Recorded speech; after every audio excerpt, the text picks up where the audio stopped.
grands titres et ses sous-titres. Nous allons venir au début du texte. Nous allons insérer une page vierge.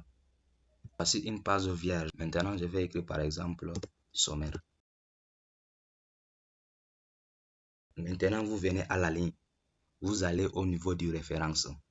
Nous allons cliquer au niveau des références pour créer une table de matière. Vous venez au niveau des références. Vous allez voir à droite, vous allez voir à gauche table de matière. Vous cliquez sur ça. En bas, vous allez descendre, vous allez voir table de matière personnalisée. Vous cliquez sur table de matière personnalisée, une fenêtre va s'apparaître. Sur les fenêtres, on a le titre 1, le titre 2 et le titre 3. Maintenant, si vous voulez que ça génère les grands titres seulement, ça génère le sommaire des grands titres, vous allez réduire jusqu'à ce que ça atteigne titre niveau 1. Le titre niveau 1 veut dire quoi? Le titre niveau 1 veut dire que ça va générer le sommaire du grand titre seulement. Parce qu'on a logé les grands titres au niveau du titre 1. Donc, c'est-à-dire que ça va générer directement le sommaire de la partie grand titre. Mais comme nous voulons que ça génère l'intégralité du sommaire, nous allons laisser au niveau du 3 parce qu'on a 3 titres. On a d'abord logé l'introduction, développement et la conclusion au niveau du titre 1.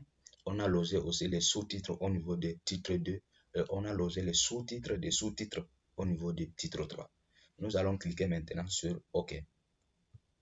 Le sommaire sera directement généré automatique.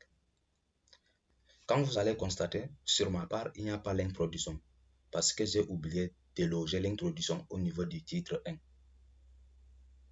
Maintenant, je vais loger l'introduction au niveau du titre 1. C'est simple.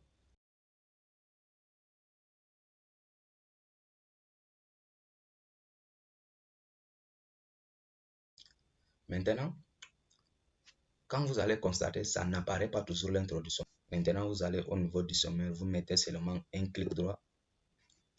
Vous allez cliquer sur mettre à jour les champs. Mettre à jour toute la table. OK. Voilà, maintenant l'introduction est apparue. Vous voyez maintenant que le sommaire a été créé d'une manière automatique. Quand vous allez cliquer sur introduction, vous tapez sur touche entrée. Ça vous amène directement au niveau de l'introduction. Quel qu'en soit là où vous allez cliquer, ça va vous diriger directement au niveau de la page. Voilà la différence donc entre le sommaire automatique et le sommaire manuel. Sur le sommaire manuel, quand vous allez cliquer au niveau de l'introduction par exemple, ça ne va pas vous diriger directement sur l'introduction. C'est ça seulement la différence. Par contre, quand vous générez le sommaire automatique, quand vous cliquez sur